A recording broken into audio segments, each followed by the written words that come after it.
because I want to talk about the NBA ratings and whether the sport itself is still nationally relevant.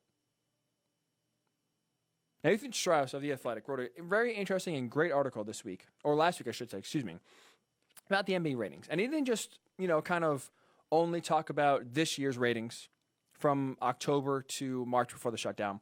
Didn't talk about the last year and a half's ratings or the bubble ratings. No. He went back 8 years, back to the lockout 2011-2012 season. And he looked at the national rating, the ratings for the nationally televised games, right? So ABC, TNT, and ESPN. When those are usually national games and they're usually big-time matchups. He even found out and wrote about how the ratings for NBC are down 45% in that 8-year window. TNT's ratings are down 40% in that same 8-year gap, and ESPN's are down 20%. So 45% for ABC, 40% for TNT, 20% for ESPN now in 2019, 2020, compared to 2011, 2012, so 8 years. So in 8 years, the national ABC NBA audience has almost been cut in half. Same with TNT. Think about that. 40% and 45% drop is almost half of your viewers are gone in that 8-year window. Now, local ratings are down, but it's interesting. I want to talk about this on a more of a national level because it's not every sport, right? Because if it was every sport, okay, that's one thing, right? Ratings are down everywhere. Maybe it's because the technology hasn't caught up to cord cutting. Maybe it's because the technology hasn't really kind of taken into account the social media presence that, a lot of fans now are starting to watch their games and engage with teams and players that way. But in that same span, so that same 8-year span where ABC is down 45%, TNT is down 40%, and ESPN is down 20%. In that same 8-year window, both the NFL and MLB have essentially stayed the same. Their ratings are down like 0.1%, but essentially they have stayed stagnant. So the ratings for the NFL and MLB in 2012, the ratings for NFL and MLB today are essentially the same for their nationally televised games, right? So for Sunday Night Baseball, for the ESPN, MLB broadcasts, for the NFL, obviously, the Fox, CBS, Sunday Night Football, Monday Night Football, Thursday Night Football. We're talking about just nationally broadcasted games. NFL and MLB have stayed the same. Basketball on ABC has dropped 45%, TNT down 40%. So I'm curious, are you the sports fan? You? Because me, doing this as a living, making really sports my passion, my career, I'm watching no matter what. I'm one of their P1 viewers. Baseball, I'm watching. NFL, I'm watching. NBA, I'm watching. It's just part of my job. So I'm watching no matter what. But you have a choice, right? You watch whatever you want. This is leisure. Sports are leisure, and that's what they're meant to be. So if you don't want to watch an NBA game between the Warriors and the Sixers, if you're a Knicks fan, you don't have to. No one's forcing you to. You can watch something else. So that's why I'm curious your thoughts specifically on if the NBA is so nationally relevant, because these numbers say no. Losing half your viewership in an 8-year span is not good. Losing 40% on TNT, your other big, massive NBA partner, is not good while the NFL and MLB stay the same.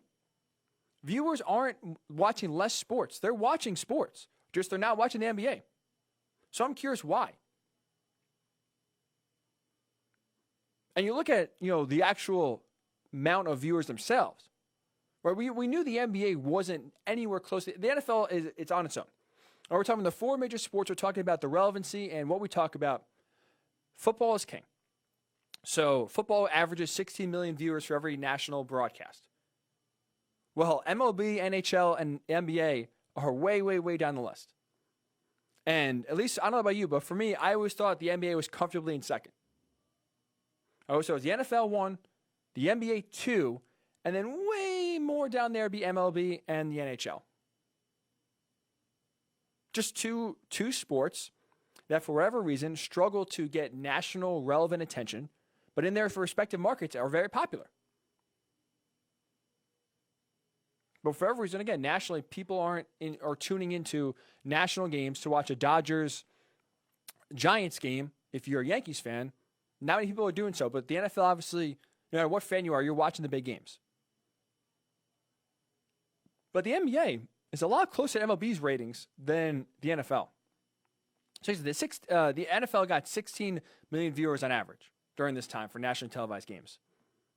MLB averaged 2.4 million. So obviously, massive, massive, massive gap. But the NBA is just above MLB. They're basically averaging 2.95 million viewers this past year for national broadcasts. So I always thought it was the NFL, dropped down a few tiers, the NBA, dropped down a bunch more tiers, MLB. It's the NFL. Way, way, way, way, way, way, way down here is the NBA. Right below them is the MLB. So I'm curious your thoughts. Again, I would love to know if you're not watching, why? Because it sounds like, and it looks like, according to Ethan Strauss in this article, half of ABC's national viewing experience for NBA is gone. So half of you, wherever you're listening to, have stopped watching basically national NBA games. You could still be a big fan of your local team. I'm a Knicks fan, right? Try to watch as many Knicks games as possible. I also watch a lot of the national games. Again, it's sports. It's what I do. But if you're a Knicks fan, if you're a Lakers fan, a Bucks fan, or whatever fan, if you're only watching your team and don't really care about the rest of the league, well, then the NBA is not nationally relevant as we thought, which I'm curious about, because now especially I feel like the NBA is more relevant. They have everything there to make them nationally relevant, to make us care about the players, about the games, about the drama, closer to the NFL level than the baseball level. There's really three things to me the NBA has right now, in 2019, 2020, this day and age, that makes them nationally relevant, that I view them as nationally relevant, but yet the ratings, again, are cratering. Number one, I just mentioned it, drama. We love drama. There's a reason why the Kardashians are still a very popular TV show, despite the fact that it's literally a show only about their lives. Because there's drama. There's always something going on. Well, it's the same thing with the NBA. There was always some sort of drama, always some sort of storyline, some sort of beef that gets blown up that we pay attention to, sometimes more than the actual games themselves. So whether it's Kyrie Irving not wanting to play with LeBron, throwing shade at his Celtics teammates, Kevin Durant obviously kind of being always upset and kind of being very shady with the media. There's always some sort of drama going on. There's always some sort of storyline outside of the game that makes it interesting. There's always some sort of beef that we're watching that goes down on social media, that goes down in post-game press conferences, that makes watching that next matchup between those two teams worth it. Not to mention, you have so many star players going from team to team to team, more than we really see in any other sport. That's drama in of itself, right? In this span, in the 8-year span where Ethan Strauss is citing a 45% drop for ABC. You had LeBron, he was on the Heat, he left, goes to the Cavaliers, left them, goes to the Lakers. The superstar, the face of the NBA, has been on 3 different teams in those 8 years. And he's not the only one. You had Kevin Durant, leave the Thunder to go to the Warriors. Left the Warriors to go to the Nets. AD, obviously we know how that entire situation played out down in New Orleans. Wanted to go to the Lakers. LeBron's agent, also AD's agent, trying to make some noise. That drama unfolds publicly between the Lakers and the Pelicans franchise. Eventually, AD gets to the Lakers. But there's a ton of drama there, a ton of storylines there before we got to that point. Kawhi Leonard, Paul George, again, players that have been on different teams multiple times during this time. So a ton of drama. More drama probably in any other league. So the NBA has the storylines, has the drama to be nationally relevant that we love, right? We, the viewer, love drama. Not to mention the product on the court is more exciting than ever, right? More ball movement, better passing, better shooting. The game is more wide open. The athleticism of the players have improved. So the game's only getting better. The shots are getting wilder. The shots are getting deeper. Look at Steph and Dame Lillard just constantly basically having a contest with themselves to see who can pull up from the farthest and drain it. I mean, you have Damian Lillard now essentially pulling up from just inside half court and making it at an incredible clip. So the range of these players is getting better. Like I said, the ball movement, the passing, the pace, transition offense is used more than ever. So it's a fast-paced, exciting game. Again, the athleticism has improved, so these players are getting bigger, faster, stronger, which makes what they're able to do with the basketball more impressive. So you have drama. To me, the product on the court is very, very, very exciting. And not to mention, the biggest key is that they have an incredibly large social media presence. Highlights all over social media, which is the biggest thing that MLB has failed to do. And one of my big contention points with them as to why they've kind of fallen behind the NFL, fallen behind the NBA, is that they are awful at social media. But the NBA is great at it. The highlights, boom. Luka Doncic hits that 3 yesterday within 2 minutes. I saw 5 different videos of it. So the highlights all over social media. The players themselves have a big-time social media presence, a ton of followers. They post a lot of stuff on there. It's not really coach speak or athlete speak. Right? They are not afraid to say what they think. It kind of goes back into the drama aspect of point 1, which makes it exciting, which makes it entertaining, which makes these players a must-follow. So for me, to have a massive and popular social media presence, to actually have the product on the court, the actual games themselves, be more exciting than ever, and to have drama out the wazoo, that, to me, makes the NBA a nationally relevant sport still. Still cements itself strongly behind the NFL in my mind at number 2. But according to the ratings, that's not the case. ABC, again, has lost half its viewership the last 8 years.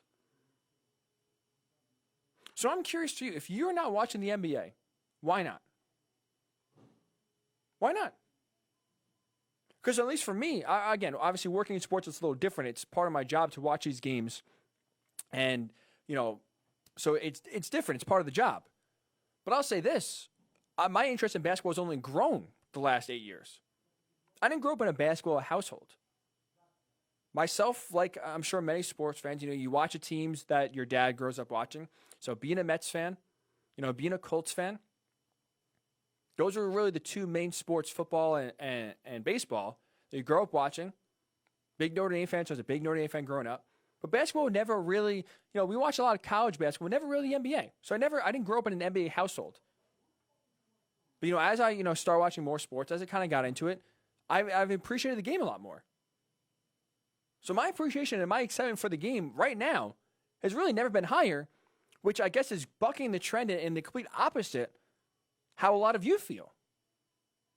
So I'm curious because, again, we've always kind of put the NBA, always assumed they're nationally relevant, always assumed that no matter where you are, what market you are, Miami, Milwaukee, Utah, Portland, wherever you were, you had some sort of interest in whatever the big game is going on. You cared if you're in Portland what the Clippers or what the Lakers or what the Suns were doing or the Warriors. We assumed that similar to the NFL, you put any big-time matchup on a nationally televised game, people would watch. But that's not been the case according to these numbers. Again, a 45% dip for ABC in the last 8 years. TNT down 40%. ESPN down 20%. While at the same time, again, the NFL and Major League Baseball in the same exact time period, from 2012 to now, their ratings have stayed the same. Stayed the same. So people are still watching baseball the same amount that they were 8 years ago. People are still watching football the same amount that they were 8 years ago, but they're watching a lot less basketball. And I'm curious why. I really am curious why. I'd love to get your thoughts because, again, my thoughts honestly are relevant for this conversation. I'm one of those guys that always watches. I will always watch. So they already have me, per se. But they're always chasing new fans. They're always trying to be nationally relevant. So if you're not watching the NBA, I'm very curious as to why not.